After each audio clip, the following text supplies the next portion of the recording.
नमस्कार मित्रों, आप सभी का फिर से एक बार हार्दिक स्वागत है धर्म ज्ञान विज्ञान यूट्यूब चैनल पर। दोस्तों, अगर आप जीवन में कुछ नया सीखना चाहते हैं तो इस चैनल को सब्सक्राइब जरूर करें। श्री शिवाय नमस्तुभ्यम। हर हर महादेव।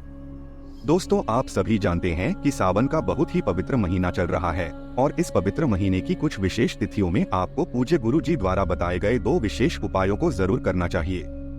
गुरुजी ने कहा कि ये उपाय उन लोगों को करना है जिनके व्यापार में घाटा हो रहा है, या फिर ये उपाय उन लोगों को करना है जो अपनी नौकरी के लिए बहुत मेहनत कर रही हैं, बहुत प्रयास कर रही हैं, लेकिन उनकी नौकरी नहीं लग पा रही है, या फिर उन लोगों को ये उपाय करना है जो व्यक्ति धन कमाने के बहुत सारे प्रयास करते हैं लेकिन वह धन प्राप्त नहीं कर पा रही हैं, या फिर जिन लोगों के विवाह में विलम्ब हो रहा है, जिनके जीवन में कर्ज की समस्या है, घर में लड़ाई झगड़ा होता है, तनाव का माहौल रहता है, या फिर कुछ ऐसी विशेष मनोकामना है जो परिपूर्ण नहीं हो पा रही है, तो गुरु जी ने कहा कि इन विशेष तिथियों में आपको ये 2 उपाय जरूर करने चाहिए।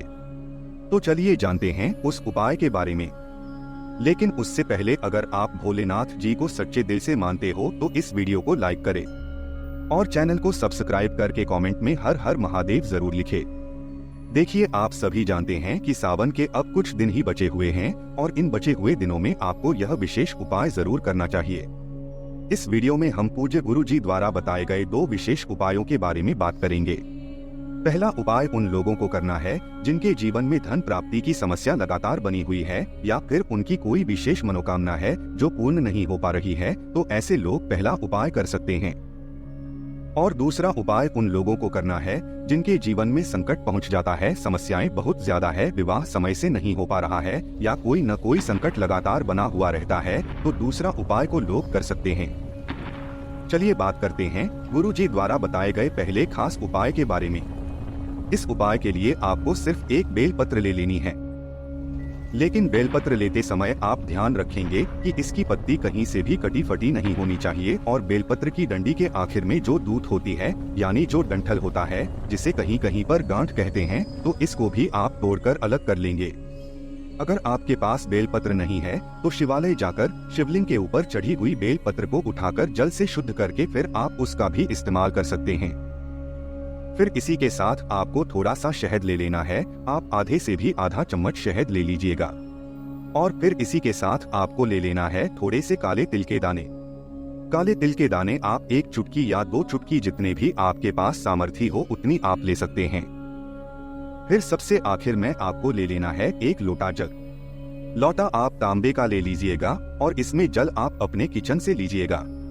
अब ये सारी सामग्री लेकर आपको जाना है शिवालय। पूज्य जी ने कहा कि ये उपाय आप सुबह से लेकर शाम तक किसी भी समय कर सकते हैं, लेकिन शिवालय पहुंचकर सबसे पहले आप एक काम करेंगे। आप जो काले तिल के दाने लेकर आए हैं वो वहीं शिवलिंग के सामने ही इस 1 लोटा जल में डाल लेंगे और श्री शिवाय नमस्तुभ्यम मंत्र का स्मरण करते जाएंगे, और ये काले तिल के दाने आप 1 लोटा जल में डाल लेंगे। फिर उसके बाद आप जो बेलपत्र लेकर आए हैं उस बेलपत्र की चिकनी साइड में आपको शहद से ओम नमः शिवाय लिखना है। बेलपत्र की जो सबसे आगे की पत्ती होती है उस पत्ती में चिकनी शायद आपको ओम लिखना है, और जो नीचे की 2 पत्तियां होती हैं उनमें नमः शिवाय लिखना है। यह आपको अपने दाहिने हाथ यानी राइट हैंड की अनामिका उंगली से लिखना है। शहद से आप ओम नमः शिवाय लिख कर के लिए 1 बेलपत्र आप शिवलिंग के ऊपर समर्पित कर देंगे। बेलपत्र की चिकनी शायद का हिस्सा जिस तरफ आपने ओम नमः शिवाय लिखा है वह शिवलिंग में टच करेगा, यानी शिवलिंग में स्पर्श करेगा, और बेलपत्र की डंडी जलाधारी की तरफ रहेगी। बेलपत्र रखते समय आप श्री शिवाय नमस्तुभ्यम मंत्र का स्मरण करेंगे, और आपके जीवन में धन प्राप्ति की जो समस्या चल रही है, या फिर व्यापार में जो समस्या चल रही है, या फिर नौकरी में जो बाधा आ रही है, या आपकी कोई विशेष मनोकामना है, तो इन सभी में से जो भी आपकी मनोकामना है उसके लिए आप महादेव से प्रार्थना कर लेंगे, और यह 1 बेलपत्र आप शिवलिंग में समर्पित कर देंगे। फिर उसके बाद आप जो 1 लोटा जल लेकर आए हैं जिसमें अभी आपने काले तिल के दाने डाले, वो जल आपको इसी बेल पत्र के ऊपर धीरे धीरे समर्पित करते जाना है, और लगातार शिव महापुराण के मूल मंत्र श्री शिवाय नमस्तुभ्यम का स्मरण करते जाना है।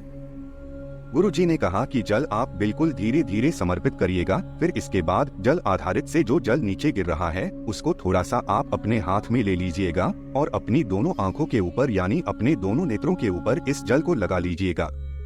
गुरुजी कहते हैं कि अगर हम इस विशेष उपाय को सावन के किसी भी सोमवार के दिन या किसी भी शनिवार के दिन करते हैं तो हमारे जीवन की ऐसी कोई मनोकामना नहीं जो महादेव की कृपा से परिपूर्ण न की जा सकते। तो दोस्तों, ये उपाय आपको किसी भी शनिवार के दिन या सोमवार के दिन जरूर करना चाहिए। अब इसके बाद बात करते हैं पूज्य जी द्वारा बताए गए दूसरे खास उपाय के बारे में। देखें, इस उपाय के लिए आपको सिर्फ 2 कनेर के पुष्प ले लेने हैं। कनेर के पुष्प आप सभी जानते हैं कि पीले रंग के होते हैं। इन पुष्पों से अभी आपने अधिक मास की अमावस्या की तिथि में भी एक उपाय किया है और अब आपको सावन के बचे हुए सोमवार में या फिर शनिवार में कनेर का ये उपाय जरूर करना चाहिए। लेकिन आप 2 कनेर के पुष्प ले लेंगे और साथ ही साथ 1 लोटा जल ले लेंगे। अब ये दोनों सामग्री लेकर आपको पहुंच जाना है शिवालय। पूज्य गुरुजी कहते हैं कि सावन के पवित्र महीने में और जो अभी अधिक मास निकला है उसमें अगर हम कनेर के पुष्प महादेव के ऊपर समर्पित करते हैं तो इससे हमारे जीवन में जो संकट चल रहे हैं, जो बैग में चल रही हैं, जो समस्याएं चल रही हैं, एक समस्या खत्म नहीं होती और दूसरी समस्या पहले आ जाती है। तो जितनी भी प्रकार की बाधाएं हमारे जीवन में चल रही हैं, उन सारी बाधाओं में हमें आराम मिलता है और महादेव की आनंदमय कृपा हमें प्राप्त होती है।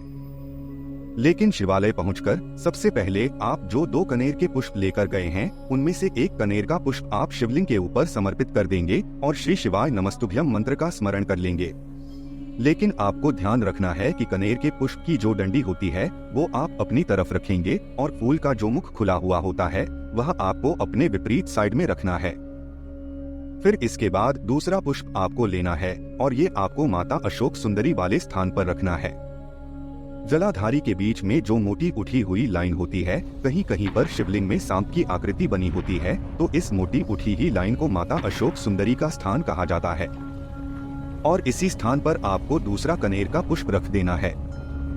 लेकिन इसमें ध्यान रखना है कि जो कनेर के पुष्प की डंडी होगी वह जलाधारी की तरफ होगी और आगे का हिस्सा शिवलिंग की तरफ होगा। ठीक ऐसे ही आपको समर्पित कर देना है। फिर इसके बाद जो आपके पास 1 लोटा जल है वह शिवलिंग के ऊपर धीरे धीरे समर्पित करते जाइए और लगातार शिव महापुराण के मूल मंत्र श्री शिवाय नमस्तुभ्यम का स्मरण करते जाइए। फिर सबसे आखिर में आपकी जो भी समस्या है, जो भी संकट हैं, जिनकी वजह से आप यह उपाय कर रहे हैं, उस संकट को दूर करने के लिए महादेव से प्रार्थना कर लीजिए और फिर वापस अपने घर आ जाइए। गुरुजी कहते हैं कि सावन के सोमवार के दिन में या फिर शनिवार के दिन में अगर हम यह विशेष उपाय करते हैं तो हमारे सारे संकट महादेव की कृपा से बहुत ही जल्द समाप्त हो जाते हैं। तो दोस्तों, ये थे पूज्य गुरुजी द्वारा बताए गए 2 बहुत ही खास उपाय। दोस्तों, आज के लिए बस इतना ही। मिलते हैं एक और ज्ञानवर्धक वीडियो के साथ। धन्यवाद।